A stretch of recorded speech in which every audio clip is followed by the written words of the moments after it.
Magandang araw mga bata! Ang ating pag-aaralan ngayon ay tungkol sa letrang A o titik A. Ating basahin ang kwento mga bata. Ako si Ana.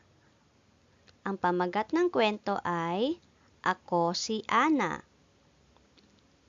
Ako si Ana. Ako ay may mabait na ama.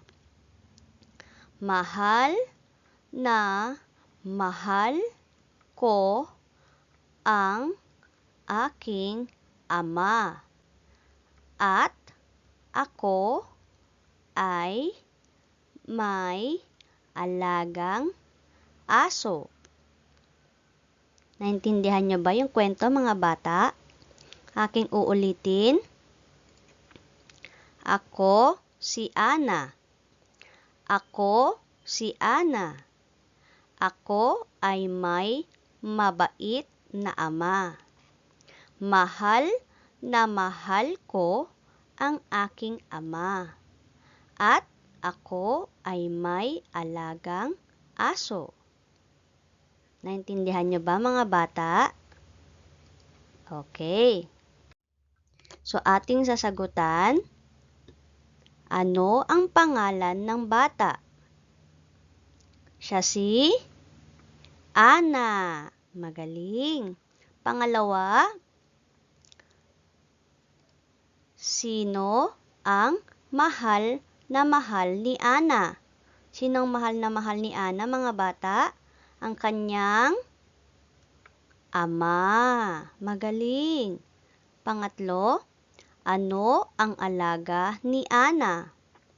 Ano ang alaga ni Ana? Aso. Magaling. Aso. So, napansin nyo ba mga bata? Lahat ng nakakulay pula ay nagsisimula sa titik A. A. A. A. So, yan ang ating pag-aaralan ngayon mga bata. Ito ang malaking letrang A. Ulitin, malaking letrang A. At ito naman ang maliit na letrang A. Ulitin, maliit na letrang A. Ito ang malaki at ito naman ang maliit. Mga bata, tayo ay magsusulat ng malaking letrang A. Una, magsisimula tayo dito sa taas, pababa. Sundan lang natin yung arrow. Pa-slanting tayo. Tapos babalik tayo sa taas. Mula sa taas, pababa ulit tayo, slanting line.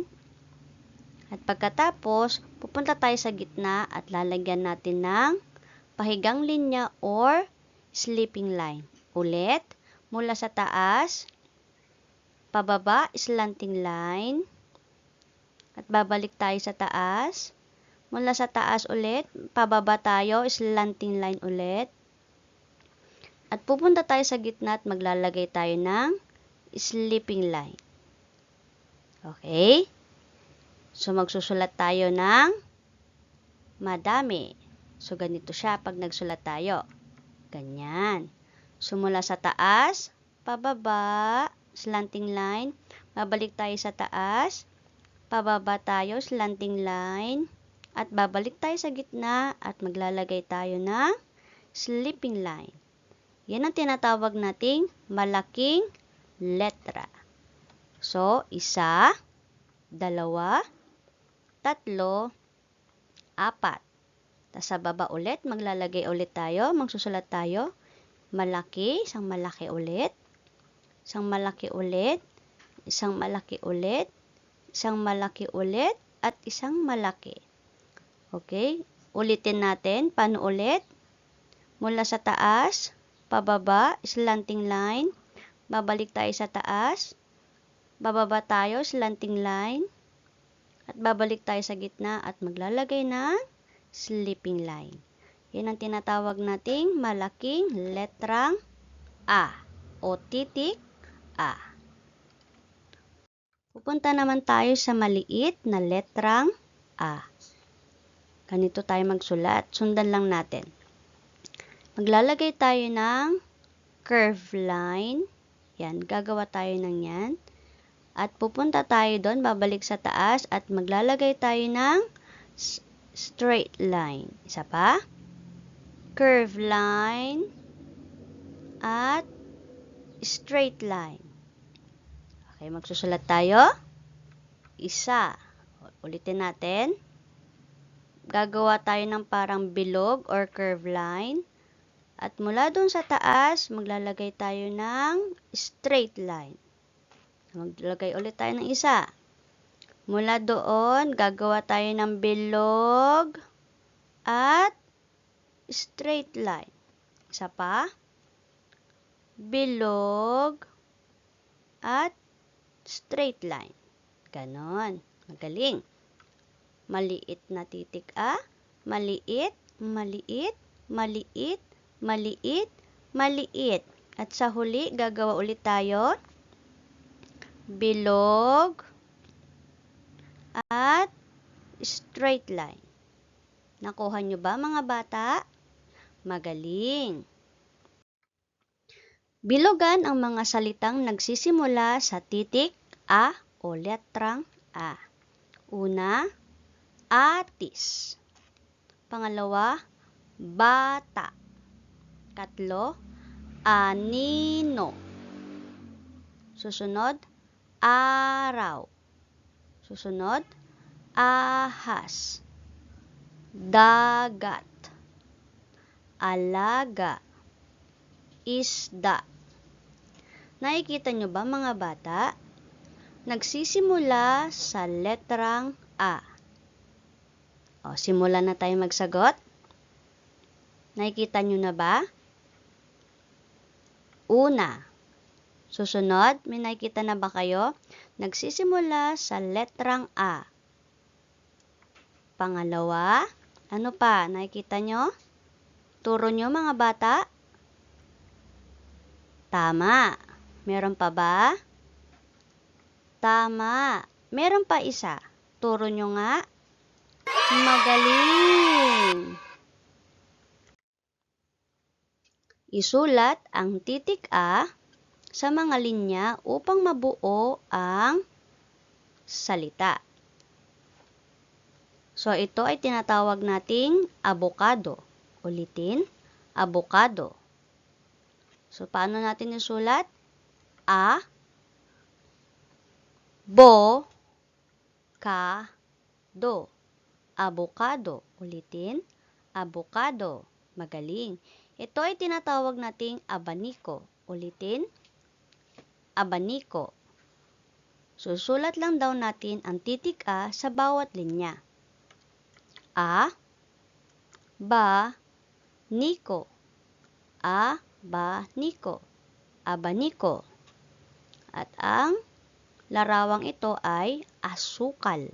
Ulitin, asukal. A, su, kal. Asukal. Magaling. Isulat ang titik A sa mga linya upang mabuo ang salita.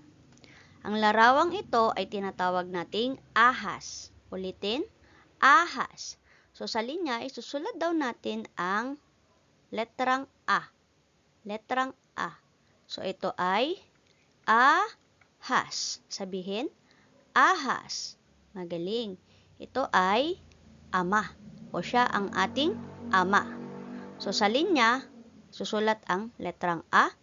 Letrang A. Ama. Ama. Sabihin, ama.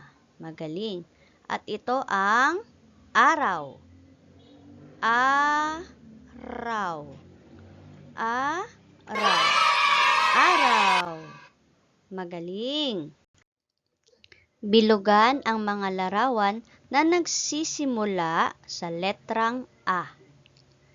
Itong larawan na to ay bola. Pangalawa, ibon. Pangatlo, aso.